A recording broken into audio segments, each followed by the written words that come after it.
Welcome to another episode of Growth Hacker TV. I'm Bronson Taylor, and today I have Joe Stump with us. Joe, thanks so much for coming on the program. Thanks for having me. Absolutely. You've done some interesting things. I think people are going to learn a lot. So to start with, you're a serial entrepreneur. You co-founded Sprintly, co-founded SimpleGeo, and you co-founded Attachments.me. So to start off, kind of tell us about the growth of those companies, whatever you can disclose. You may not be able to disclose everything, but anything about revenue or number of users or just anything that would excite our audience to know why they should listen to you. Sure. Well, I'll start. It's a little difficult. SimpleGeo was my first startup, and I think that you could maybe compare that to a Vegas wedding where it's lessons learned wasn't very pretty by any means. And I think the lessons that I learned from SimpleGeo really was like, you need to focus on the right metrics at the right time. I've learned a lot about just generally how to manage people and companies and whatnot. So there wasn't a super, crazy amount of growth or anything there. Attachments.me, that I think the lesson that I've learned from there is that, a couple things. One, as a computer programmer and as an engineer, my job is to solve problems. That's literally what my job is, right? So, and I like helping people just as a person. So what inevitably ends up happening is every time you hear somebody complaining about something, you're like, oh man, I can just do this and that and match these two APIs up and whatever, In Attachments.me, we threw that out there, and what we found was that Jesse, Ben, and I all really found this product interesting and fun to use. Not necessarily everybody else on the planet found it fun and interesting to use.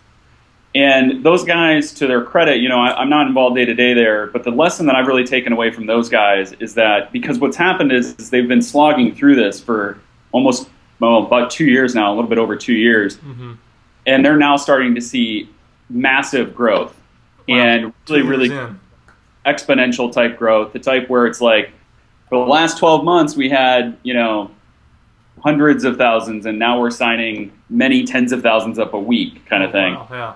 And really what that was them wandering through the desert, and they were like, we know, Attachments.me started from email broken. That's a big problem, and like we started with attachments, and we've been slowly, they've been slowly slogging their way through that desert, and they've started to figure out what the real problems are. They've started to figure out who the real constituents are, who they add value to. And so that's the real lesson there, I think, is like sometimes you find a problem space and you throw that first shot in the dark and it doesn't quite work out. But if you keep slogging, you can, if you keep iterating, you keep working on your customer development, you can get there. With Sprintly's been really interesting because it actually started out as a bootstrap product. We actually launched it without taking any funding. After we launched it, we raised a very small convertible note. And really what Sprintly is a result of lessons learned from the other companies. I have heavily undercapitalized it compared to most startups. I've taken about 1/5 the amount of funding as most of my peers have. And I focused, one of the things that I told everybody when investors, I was like, we are going to be charging from this from day one. We are going to be focused on revenue. We are going to be focused on building a sustainable business. So the lessons that I've been learning from Sprintly and the growth that we've been seeing there has been actually pretty phenomenal.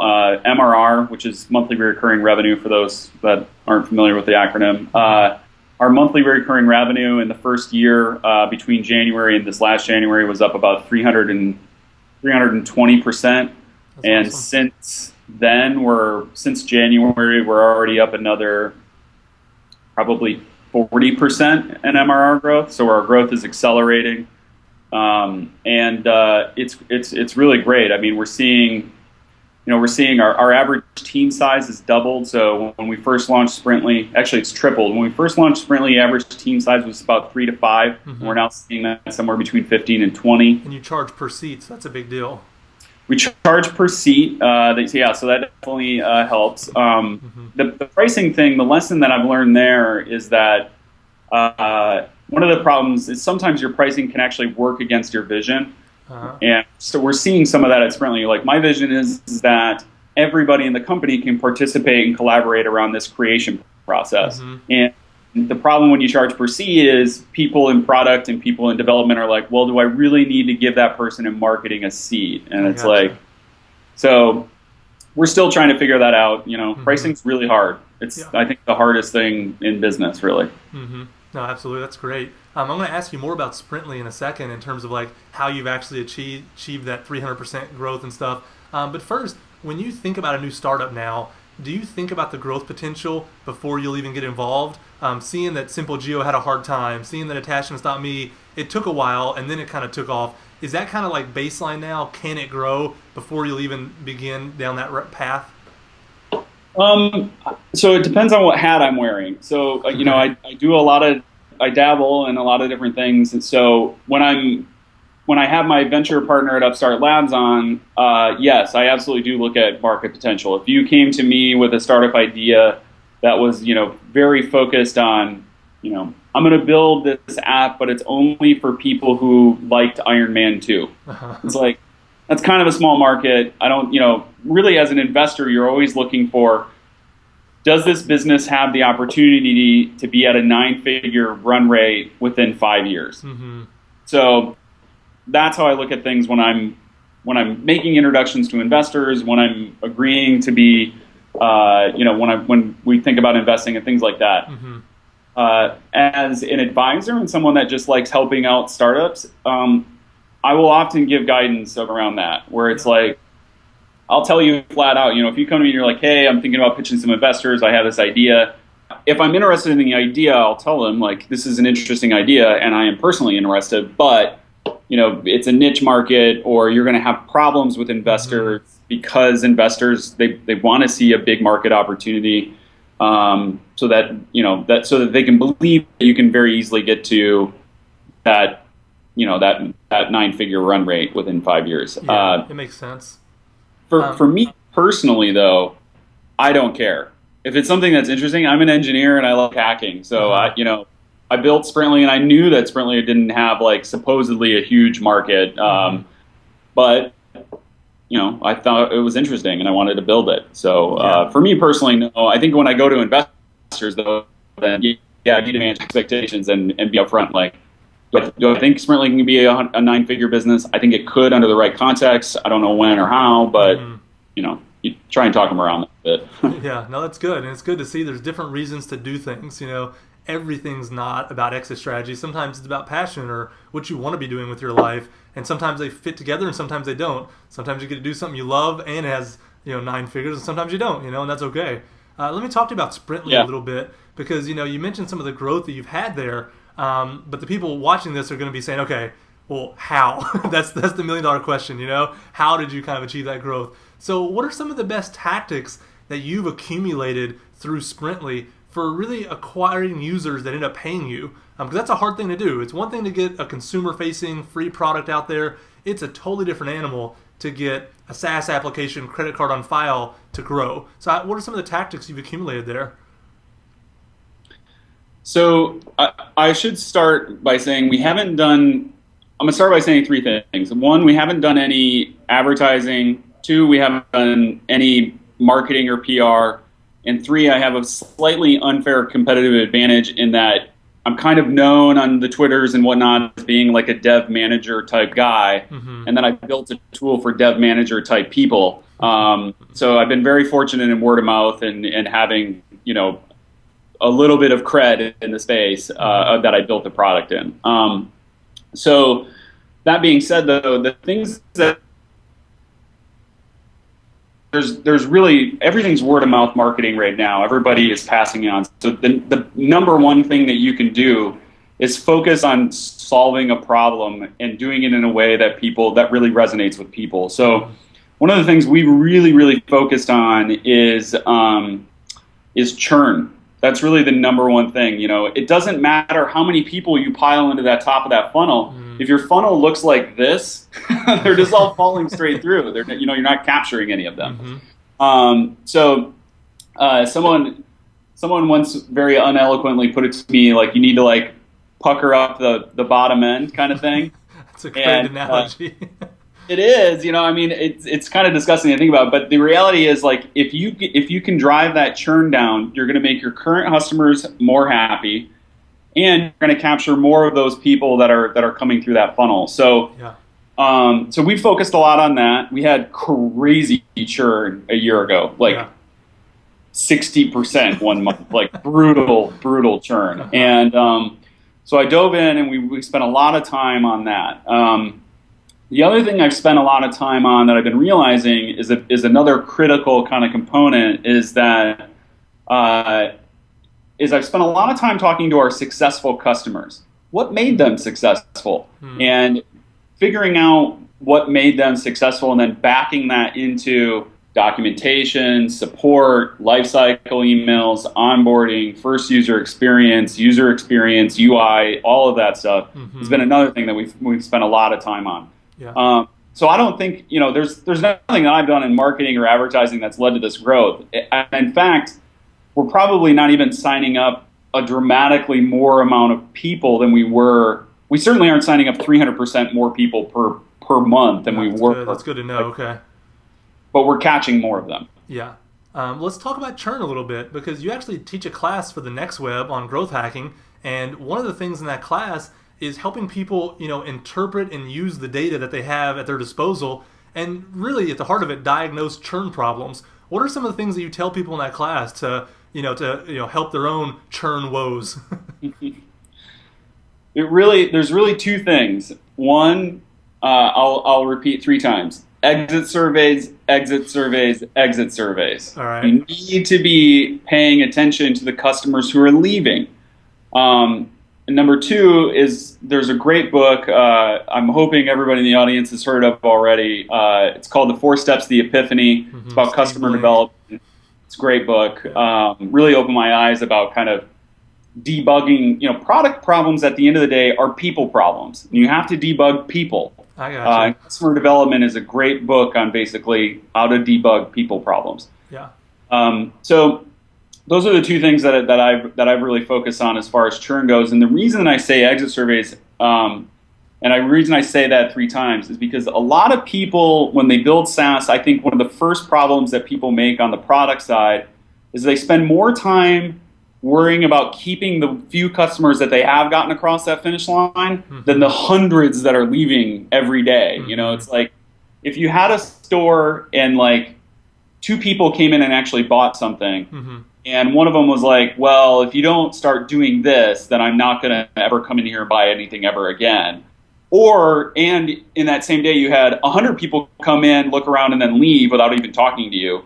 Like, should you be optimizing for that one person or the 100 people that left? Yeah. And I really think for churn, you need to be optimizing and paying attention to the people that leave. There's a concept called survivorship bias.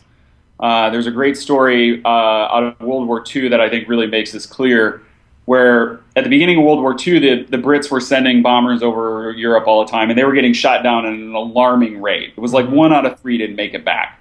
And so the Army Corps of Engineers or whatever did a year-long study where they meticulously found out where the bullet holes were on all the airplanes that were coming back, and then they went and reinforced the planes where those bullet holes were, and it didn't significantly drop the number of planes that were getting shot down, until one engineer was like, why don't we just put the armor where the bullet holes aren't? Because clearly the planes can survive getting shot where they're being shot because they're making it back. That's awesome. Yeah, so I think about that a lot when I think about product. I mean, we have a lot of customers that have been with us a long time, and I have one feature that I know right now that every single one of my customers has complained about. They haven't left, but I've been gaining more customers. So they can take that bullet hole, is what you're saying. Yeah, I mean, it's kind of a crappy way to put it. but I hear you though.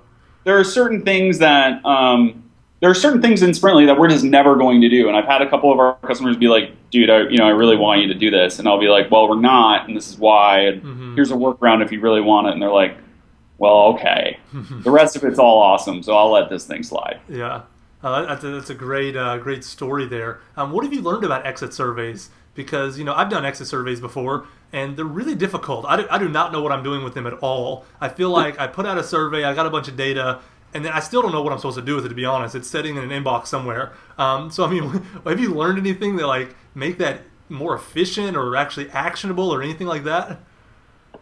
So I have a couple tricks that I've used that I've, I don't know if that I've developed that I help. One of the problems that I deal with, I'm an engineer, I'm very analytical focused, and I want numbers. And the problem with exit surveys is that most exit surveys are distilled roughly into kind of the following questions. What were you using before you used us? What are you going to use after leaving us? What could we have done better to keep you as a customer? That's roughly distilled, what exit surveys tend to collect. The first two questions are very easy to kind of, distill. Those are all multiple choice usually. The text box though is really difficult, right? And if you have an okay enough product, you'll probably end up with dozens or even hundreds of these things. And the problem that I ran into was like, I got this sludge of text, and this is mushy and soft, and I can't make a pretty bar chart out of this thing.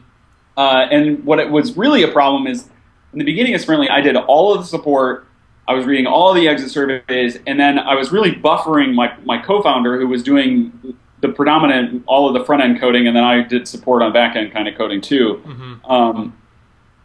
And I would go to him and I'd be like, I think, a lot of people want mobile. They want like a mobile version of Sprintly. And he'd be like, really? Is that really what they want? Do you have data to prove that? And I'm like, well, no, but I answered like 400 emails in support yesterday and read like 20 exit surveys, and I'm pretty sure that mobile was mentioned in some of them. So what I finally broke down and did is, human brains are pattern recognition machines. So what I did was, you start noticing themes, and I'm sure you've read through your exit surveys and noticed a few themes yourself. And what I did is I opened up a spreadsheet, and every time I noticed a theme, every time my brain picked up like, oh, 2 or 3 people have mentioned that, I would add a column along the top. I gotcha. And I literally went through every single exit survey, and every theme that was mentioned in each entry, I would just put a 1 under. So I had this huge grid of basically themes across the top, responses going down the side, and then 1s for everything that they mentioned. So and I had to do all this. An upside down bar chart. Yeah, so I basically then rolled those up into percentages. It was like, out of the 180 exit surveys I went through, 7% of them said that they're leaving in part because we don't have time tracking. I gotcha. So and then solve for that, and it's puckering up. Right. So what we did is it gave us a very objective kind of theme to go after, right? It's like, okay, well, and what it showed us is, I think in the end about 22% of our churn was all mapped back to basically the Sprintly experience degraded as you added more items effectively. It became unmanageable as you added more things. Yeah. Imagine if Dropbox didn't have folders, right? And you just kept adding files and adding files and adding files. Well, the first 10, that's okay. But once you get 4,000 files in there, you're like, this is useless. Yeah. And that was roughly the problem that we had. So we focused 1.0 basically all on that, on fixing those problems. And churn dropped, I don't know, it's down 50, 60% since we released those features. That's awesome. Yeah. Earlier you also mentioned how important pricing is on a SaaS app. And you said you've learned that yours can kind of work against you because you want everyone to have a seat. But, when it's $15 a pop or whatever it is, it's hard to give everyone a seat because now they have to think about it. Anything else you've learned about pricing? Maybe how did you pick your initial price? Has it changed kind of over the, the course of time? And what insights do you have there? Because I'm always pricing stuff too, and people watching this are always pricing stuff. And I feel like I have almost no good way to do it, honestly. Sure. So, the way that I chose the initial pricing is I did kind of I knew I wanted to charge per seat. That was something that I can't even tell you why I decided that. But is it just maybe to get more revenue? I mean, is that kind of the heart of it? I made the decision 2.5 years ago, and it's at the point now I honestly don't even remember what my thinking was behind it. But what I ended up doing is going and making a spreadsheet of all of our competitors, and then every competitor in my space, they'll have the 3-tiered plans, but they're all faceted by user. So they're still technically charging per seat. There's still a per seat price associated with it. It's just obfuscated a bit. Yeah.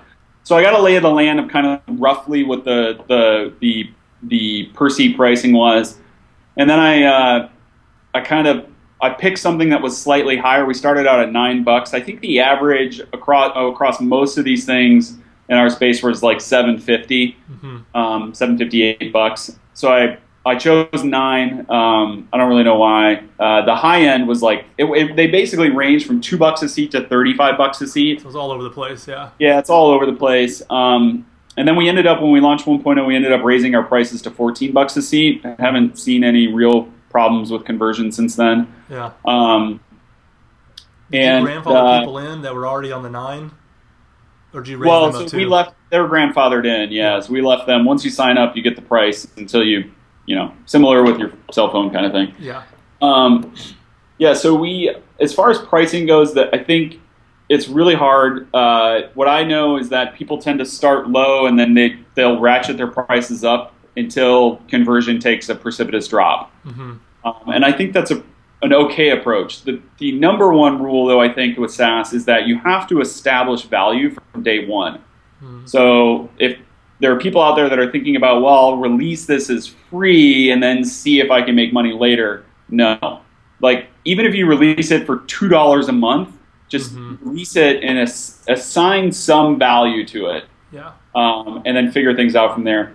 Some other great things that I've heard, and I think one thing that we suffer from, we learned very early on that like one price to rule them all is not very good. So we've introduced different types of seats at different prices. We have a free observer seat. We're going to be introducing a very cheap, what we call collaborator seat. And then we'll probably eventually have some sort of like, based on smaller feature sets, maybe a smaller team kind of version of Sprintly. But I think bookending pricing and having some flexibility in pricing and allowing people to choose is also really important.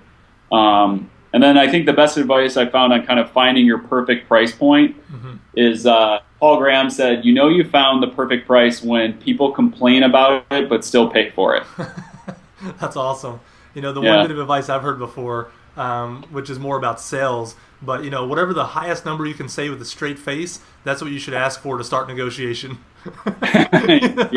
It's like, it's the same kind of thing. It's like, it's a good starting point. So you've mentioned churn and you've mentioned the pricing. Has there been anything else, maybe mistakes that you've made that you're trying to course correct on, where you're like, man, we really did this wrong? Because I think there's a lot to learn from what's done wrong. Or is that really the main two, churn and just getting the pricing right? Well, I don't even know where to start with all the mistakes I've made on Sprintly. Yeah, maybe some of the big ones. I'm sure there's a laundry list. Yeah, so I think one of the things that we didn't focus early enough on was onboarding and I'm underneath the umbrella of onboarding, I'll put documentation, first user experience, and lifecycle emails. Okay. So we didn't have any of that. So we had a product that was in a space that people knew very well, which is product management software, but it was a very different product because it had some different goals, and we weren't leading enough people through the desert. So, for instance, a good example, it was something ridiculous. Like this summer, maybe 50% of people that signed up even created an item. So, like, you can imagine, like, literally signing up for Basecamp and then never entering a to-do or never like posting a message, like pretty bad. Yeah. So we started sending lifecycle emails around like, this is how you add an item, and what we found, we added that to we created like a little step through mini tutorial onboarding thing. We started adding lifecycle emails. We started iterating on those lifecycle emails, sending the right lifecycle emails to the right people, kind of thing. And that's now, I'm happy to say that's much higher now. It's I don't know, it's well over 80% now. It's still not where I want it to be. Like, I feel that it's a lot better than 50 though. It's a lot better than 50 though, right? Exactly. So that we've been, I think that's probably the biggest mistake that we made was not. We focused a little too much on product and not enough on telling the story about our product. And every new user that comes through Sprintly, or comes through Sprintly or your product, like, they need to be told a story. They need to know, why is this a value? And I'm sorry, but we're not none of us are really Johnny Ive. So creating like, Although you do look like him a slight bit. what's that? Although you do look like him a slight bit. Yeah, we making self-evident UI and self-evident UX is really hard. Like the best in the business still have walkthroughs and tutorials and onboarding and tooltips and stuff, right? So I think that was a huge mistake early on. Another mistake that we made was we rolled our own billing. That was terrible. We used authorize.net. We should have used Recurly or Swipe or something like that. I use Stripe for everything. You know, I've rolled my own before, and I wanted to kill myself afterwards. Yeah, it was a very, very bad decision on my part. One that we're still dealing with to this day. And then another mistake that I actually just fixed last weekend is we didn't have any reports. I wasn't really getting like clear insight into like how well we were doing and who was canceling and when, and it was like very haphazard. And now we have a daily report that's like, here are the new accounts that were created, here are the accounts that canceled, here are the new paying customers. Then we have another revenue report that's like, here are all the transactions that ran across both Authorize and Recurly. Here's the 30-day moving average of all of the transaction history. We have seat growth, account growth, all of that stuff now like in daily email. So I think those are kind of the three ones that I would say. And notice none of those have anything to do with tech choices or product decisions, like all business mess ups. Yeah, no, absolutely. And that's good though. You mentioned not telling the story, and you mentioned earlier that you're known for kind of being a dev manager. You're known as a dev yourself. You were the architect at Dig. So, I mean, you got some programming chops. Do you think that devs have a harder time with the telling the story part in general, or it just happen to be something Sprintly struggled with? Because I can imagine it being a theme, but I don't know that. You know what I mean? I think that developers suffer from what I'm going to call field of dreams syndrome. If you build it, they will come. That ain't how it happens. Like you could build a skyscraper, but if you built it out in the middle of the desert, nobody's ever going to see it or care about it or hear about it if you don't tell anybody about it. So I do feel that there are a lot of things that my co-founder and I should have been doing earlier on that if I had had a stronger background in business that we would have been doing and I would have known were more important at the time. So it's something that I strongly encourage all developers, like go to the community college, take marketing 101, you'll learn a lot. Yeah. A few books on the subject, you can't just build some funny, awesome product and then, just expect tomorrow you're going to have 1,000 people signed up at $20 a month. Yeah, and that's why they've kind of come up with that trio. They say you need a hacker, a hustler, and was it a designer? Whether you need those three or not, you need something like that. It takes a mix to really pull off the skill sets that you need. Now, recently you've taught a class at Upstart Labs, and we'll talk about them a little more later because it's something you're involved in there. But you presented what you called the Growth Hacking Toolkit, or at least that's what they dubbed it online. I don't know if you actually called it that or if that's what they called it. But in that toolkit, you kind of listed some of the tools that you use to really growth hack, to really acquire users and just do the things we've already talked about. So let's talk through some of these a little bit. One of the first ones is Wufoo. My guess is I know how you used it based on a previous question, but how do you use Wufoo? We use it for exit surveys, of course. We also use it for customer surveys. And customer surveys are super valuable because they allow you to do, like for instance on Basecamp, they have like those great stats that are like 98% of people who use Basecamp would recommend it to a friend, right? And that's a great stat. Where do you think you got that from? Customer surveys. Yeah. And so we have great stats, like 30% of our users are non-technical. I'll compare that number against Jira and Pivotal Tracker any day of the week. We have other things like we get a lot of great customer quotes through that. So one of the other things I used a customer survey for was I listed out like 60 of our semi-meaty, nice features, and was basically just checkbox and it said, what features do you wish you had known about on day one of Sprintly? And we use that to inform our onboarding process. Yeah, that's good. Yeah. So Wufoo is great, and we use it for those surveys, and it's just very easy to throw a survey together, very easy to send out a quick email and get great data. So I'm a big fan of those simple kind of form tools. Absolutely. And now you've also used Intercom.io. What were maybe some of the reasons you started using that? And then I think you're also moving away from it a little bit. So anything you can tell us to help us make decisions around those kind of products? Yeah, so Intercom is effectively in many ways a CRM for SaaS apps. So what's great about Intercom is that you get all of this customer intelligence. So you know where your customers are at. You can see them on a map. You can get a list of like people that are on your website. You can send push notifications to them and whatnot. Very early on, I think that we were probably using it incorrectly. We were using it more as a support tool, which people loved, by the way. But I think if you were to ask the Intercom guys, they would tell you that I was using it wrong. And I found out pretty quickly that you need a support tool to support people, not a CRM. You wouldn't use Salesforce, to manage support queues. So we ended up using Mixpanel already, and we're getting a lot of obviously great data on like usage and what people are using and funnel analysis and retention, all the good stuff that Mixpanel gives you.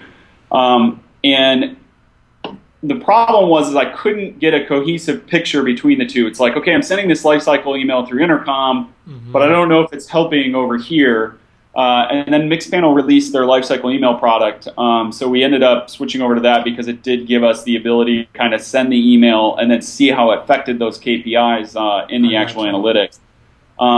So I think Intercom still has value. I think there's a lot of we're still paying customers. They send out a nice daily email that's kind of tells you user movement, who they haven't seen in a while, who's new, things like that. So, but we use a lot more Mixpanel for the pure raw analytics side of things now. Yeah, another one you mentioned is sell-through, and I hadn't actually heard of this, but I think it fulfills an interesting niche that people watching this will be excited about. Tell us a little bit about sell-through and what they do. Yeah, so Sail-Through also is that they focus a lot more on the management of the lifecycle emails. They have very sophisticated tools around effectively building decision trees for lifecycle email management and whatnot. You can almost think of them as if like HubSpot and like a lifecycle email provider like joined forces into a big kind of self-marketing email machine. It's definitely what I would call more of a big boy product. That's if you have a very big machine that you need to be operating, that would be something you'd probably look into. Similar to HubSpot, HubSpot is also, that's big boy territory and I'm nowhere near it. Yeah. And then Sprintly is also on the list, of course. So give a plug for Sprintly. Who should be using it? Who's it made for? Is it made for dev managers like you were? Is it made for a different kind of group? Who's it for? It's really made for really two people. It's made for the business stakeholder who's constantly trying to figure out what's going on in development and how things are going and what's blocked up, what's not blocked up, what are they working on. Real quick, that's really difficult. I do a lot of dev work for clients and they don't have a window into what we're doing. And it's frustrating when we try to give them a window into it, and it's frustrating that they have to ask for a window into it. It's a very real pain point, just if I can say that. It's not transparent, Yeah, so we've focused really hard on basically, Sprintly really is a translator. It takes what the developers are doing in Git and GitHub and translates it into business speak. Is effectively what it is. So if you look at our metrics, we don't have burn down charts, we don't have velocity, because business people, I'm sure you can empathize with this. I'm guaranteeing your customers, don't know what velocity is, they don't know what story points are, and they don't care. Yeah. They don't care. They want to know how much stuff got done, they want to know what you're working on, and they want to know roughly whether or not their notion of when it could be done is reasonable or not. Yeah, exactly. And then the other thing that we do is we focus very hard on keeping the developers out of these tools. Okay. So I have a whole bunch of when I went and talked to all my developer friends, I was like, the perfect PM tool, what would it be? And they're like, it wouldn't exist. It would just, and that was a concern or problem that I had as a developer. PMs and customers would come to me and they'd tap me on the shoulder and be like, hey, how's it going? What are you working on? And it's like, every bit I push is cataloged and audited in this thing called GitHub. Like, why are you asking me what I did? You can literally go and look at the lines of code I wrote yesterday. But of course, the reason that they're not is because they don't care about GitHub. They don't have GitHub accounts, and they sure as hell can't read your code. Exactly. So that's what Sprintly is really. It's supposed to be this like viewport into what we do for the business people. Yeah, that's great. And then lastly, you mentioned full contact, and you have some really interesting ways that you kind of make full contact work with Mixpanel. Tell us about that a little bit. Yeah, so full contact, for those in the audience that haven't heard of full contact, is similar to Wrapleaf in that you can give it an email address, and through voodoo magic that probably none of us want to know how it works. That's like sausage. Don't ask how it's made. Yeah, don't ask how the sausage is made. They return things like all of your social profiles, last known addresses, what companies you've worked at, what your titles were at those companies, information about those companies, what your interests and clout scores are, all of that data. So whenever somebody signs up or logs in for Sprintly, we actually run their email through full contact. We'll get a bunch of data back. For instance, the positions that they've held: software developer, VP of engineering, software developer, and we'll tag them in Mixpanel's people product, which allows me to have basically a full kind of user table in Mixpanel, and I can look and sift through them by certain characteristics. So it allows me to send lifecycle emails and do other analysis on my data based on what company they work at, what type of company, what title they have. So I can, wow, that's for instance, powerful. I don't need to send the GitHub. Here's how you use GitHub email to people who have sales, or salesmen in their title. So that's how we've been using full contact. We're really only starting to scratch the surface on that. The one interesting bit of data that has come out of it is that there is something to clout scores. It's really ridiculous. People who have a clout score of 55 or above are worth like 3x people that have a clout score of 55 or below. Wow. Yeah, it's kind of weird. Yeah, and I'm glad you said the number, so I know the cutoff there is like a kind of a rough starting point of where that ends and begins. Now, so those are some of the tools you use, and that's awesome. Now, you're also an advisor and a mentor to a lot of startups, specifically in Portland with groups like PIE and Upstart. Tell us a little bit about those two groups, because I think you're more involved with those two if I read it correctly online. Yeah, so PIE is an accelerator. It accepts applications, and you go through a 90-day program, very similar to YC or TechStars. In the same vein, they have. It's I think the Portland Interactive Experience. Okay, gotcha. Maybe something like that. I don't know. Look it up. Everybody calls it PIE. I haven't investigated further. It was originally started by Wyden Kennedy and a couple other folks here. Wyden Kennedy's a huge advertising digital agency. They got huge clients, all the big name brands. Eventually, at one point in their history, Coca-Cola. They did. In fact, I was just drinking coffee, and the buddy I was with was like, the Old Spice commercials, like with the dude that responds to social media. I was like, yeah, and he's like, those are the two guys that write all the scripts, and they were like sitting just outside. That's awesome. Yeah, they're big guys. They do all sorts of stuff. And then Upstart Labs is a little bit different in that what our model is basically we invest money and services and talent into companies in exchange for equity. So we act and behave more like traditional investors as opposed to an accelerator. And companies and entrepreneurs can come to us that, like, for instance, that come to you that don't have dev resources and need, go-to-market strategy, need help with things like lifecycle emails and whatnot. They'll come to us, and then we invest effectively time and money into the company in exchange for equity. Yeah, at least in my humble opinion, it seems like things like Upstart Labs are really going to be the thing that disrupts venture capital as we know it from the last 10 years. It just seems like such a better fit for the ecosystem we're in. Is that kind of your feeling on it as well? I think VCs will always. So the problem with the investment landscape over the last 10 years is that there's been this race. I don't want to say race to the bottom because that's not right, but the money has rolled down into earlier and earlier stages. The angel fund and the Series A crunch that we hear about, yeah. Yeah, and it's not really a crunch. The Series A guys are investing just as they have been. But the problem is that now instead of there being, 20 applicants in the dating pool, there's 1,000. And they're like, well, cool, now I get to pick whoever I want. So there will always be a role for VCs. I like to say you can't bootstrap, a rocket ship company. So there will always be a role for somebody that wants to take that risk and write $100 million check or something. Yeah.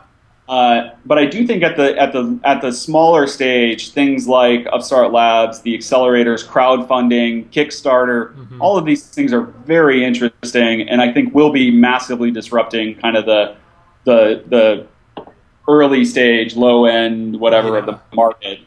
Because to be frank, I mean, why would I go and give up 20% of my company when I can go and do all sorts of creative other things, like go to Kickstarter and just give out versions of my first product in exchange for the money ahead of time and whatnot. So it'll be really interesting. I'm excited. There's a lot of opportunity for people to do what they want now, and there's a lot of options for them. So it's good. No, absolutely, that's good. Now you advise them and mentor them, in these groups and other groups as well. What growth advice do you find yourself giving to startups kind of over and over? What do you find yourself saying, like a broken record, that you just wish more startups knew before they came to you? Yeah, they too often focus on the wrong growth metrics. They'll look at number of signups and number of just traffic or things like that. And I'm like, what's your churn? And they'll be like, 4,000%. It's like, that's not even possible. It sounds terrible. Like, why aren't you focused on that? So I think focusing on the engagement, it's much more difficult to make a sticky product than it is to get people to sign up. Yeah. So focusing on engagement and building something that's addictive is something that I keep telling myself. I keep telling them over and over again. Who are you adding value to? Why are people going to buy this? Like, why are people going to stay using it?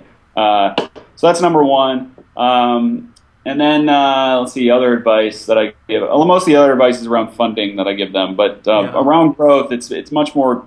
You need to focus on that engagement and value and then the reverse of that is don't go and spend $20,000 on a PR campaign for launch when you don't even know if the product works yet. Yeah, that's great advice. Do you feel like startups have any misconceptions, kind of old wives' tales that they come to these groups with, like, oh, this is how growth works, that you feel like, actually, that's not true? Or is what you just said kind of the answer to that as well?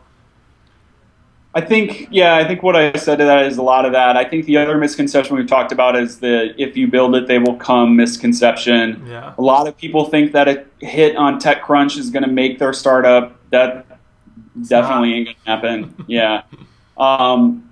So I think that's really kind of the things that I deal with most. Lastly, you've told me about a handful of books that you recommend. Talk to me about the 3 books that you said I should read personally, which I'm going to, so that our audience can read them also. The first one I think you said is called The Luxury Strategy. Yeah, so the first one is called The Luxury Strategy. This really is my Bible at Sprintly, to be totally honest. And it's it was written by a CEO, one of the former CEOs of Louis Vuitton, and it's basically how to build and maintain a luxury brand. And they talk about some really interesting things. Chapter 3 covers the 18 anti-laws of marketing a luxury couture brand. And I kind of look at luxury couture brands as niche products. And the great thing about the internet is there's, 2.5 billion people on it. So it's pretty easy to extract niche markets from.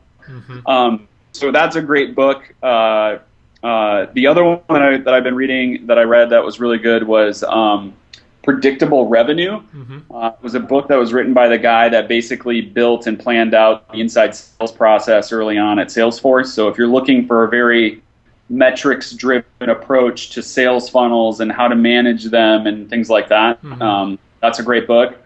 And then the other one that I've been picking my way through is Influence. And Influence was written by a PhD of sociology or psychology or something like that.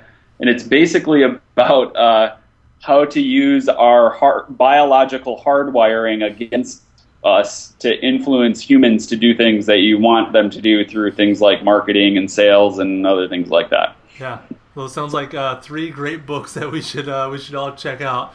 Joe, this has been an awesome interview. You've given us so much great advice on SaaS apps and the tools you use and the things you teach people. So again, thank you so much for taking time out of your schedule and come and educating our audience. No problem. Thanks for having me. It was a good time, great chatting, and great to meet everybody.